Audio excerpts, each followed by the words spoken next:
আল্লাহ রাব্বুল আলামিন কোরআনুল কারীমের মধ্যে বলেন, ইয়া আইয়ুহাল্লাযীনা আমানুত্তাকুল্লাহা ওয়া কুনু মা'আস সাদিকিন। চিৎকার দিয়া বলা যাবে নি আল্লাহু আকবার।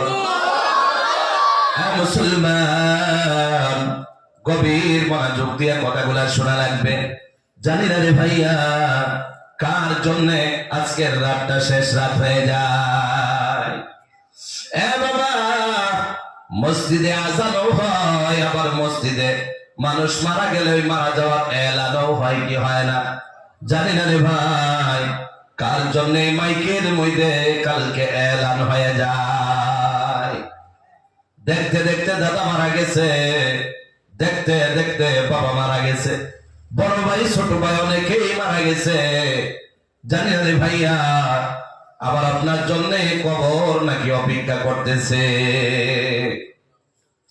মনে মনে ভাবতে পারেন, দাদা আমার বাবা মারা যায় নাই, আমার দাদাও মারা যায় নাই, অনেক দেরি আছে ভাই, এরপরে আমি মারা যাব। বিশ্বাস করেন না, না মোবাইলটা খুইলা দেখা যায় রাস্তাঘাটে হাটে বাজারে নজওয়ান বাইক নিয়ে বের হয়, রুটে উঠতে দেরি হয়, রোড অ্যাক্সিডেন্ট হইয়া বিয়াও করে নাই, সন্তানও হয় নাই, এমন নজওয়ান টাক্কা নজওয়ান বাইক অ্যাক্সিডেন্ট হইয়া জায়গায় পয়রা মারা যায়, এমন আমরা দেখছি কি দেখি না।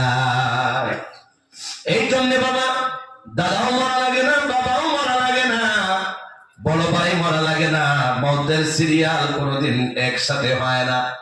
এ মুসলমান, পৃথিবীর সব বিজ্ঞানীকে যদি এক জায়গায় জমা করেন, সব রিসার্চ করা মানুষগুলোকে যদি এক জায়গায় জমা করে ফেলেন, আর যদি ডাক দিয়ে বলেন ভাই জীবনে কত টাকা লাগে সব আমি দিয়ে দেব, কিন্তু আমার মৌতের ডেটটা বের করে দেখায় দাও, আওয়াজ লাগায় বলেন পৃথিবীর কোনো মানুষ পারবে না।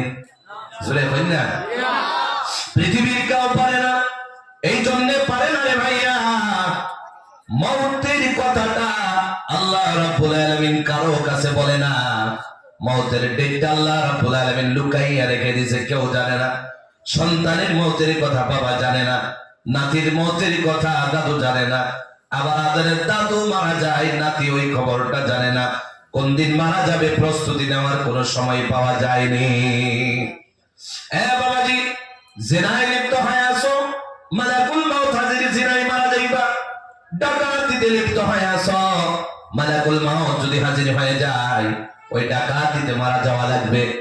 আরে সুদের ব্যবসায় লিপ্ত আছো, এখনো তওবা করো নাই, যদি মারা যাও ওই সুদের ব্যবসার ভিতরেই মারা যাইতে পারো। এ বন্ধু, পায়ে হাত ধরে বলে যাই রে ভাইয়া, তোমার ভিতরে শরাব পান করার অভ্যাস আছে, মদ পান করার অভ্যাস আছে। এ বাবা, তওবা করে নাও, এ নজওয়ান গুলা তওবা করে নাও। কেন না রে ভাইয়া, গ্লাসে শরাব থাকবে, জবানে মুখের মধ্যে ঢুকাইবা, আদা গিলতে পারবা, আদা মুখের মধ্যে রয়ে যাবে। মালাকুল মাউত হাজির হইলে ওই মদ খাওয়া অবস্থায় মারা যাবে কি যাবে না? সবাই মারা যাবে। কথা একটা মনে পড়ে গেছে ভাইয়া, যদি আপনারা কষ্ট না হয় আমার 2টা মিনিট দিয়ে দেন, তাহলে মারা যে যাব, কেমনে মারা যাব এমন একটা প্রসেস আছে না নাই? পৃথিবীর জমিনে যে কোনো ছোট্ট থেকে ছোট্ট একটা কাজ করেন, যে কোনো কাজ করেন, একটার পরে দিয়ে আরেকটা, আরেকটার পরে আরেকটা, এমন ভাবে প্রসেস হইয়া আপনার কাজগুলা হয়। ঠিক তেমন ভাবে বাবা আমাদের মনে প্রশ্ন আছে, মানুষ যে মারা যায়, আজকে ডবকা মারা গেল, কালকে গোলাঘাট মারা গেল, এরপরে বাবা নগাঁও মারা গেল, তেমন না। একদিনে বাবা ডবকাও মারা যায়, গোলাঘাটেও মারা যায়, নগাঁও মারা যায়, গুয়াহাটিতেও মারা যায়, পৃথিবীর চতুর্কোণার ভিতরে মারা যায়। তাহলে এটার প্রসেসটা কেমনে, আজরাইলে কেমনে মারে, এই প্রশ্ন আমার আপনার ভিতরে আছে না নাই?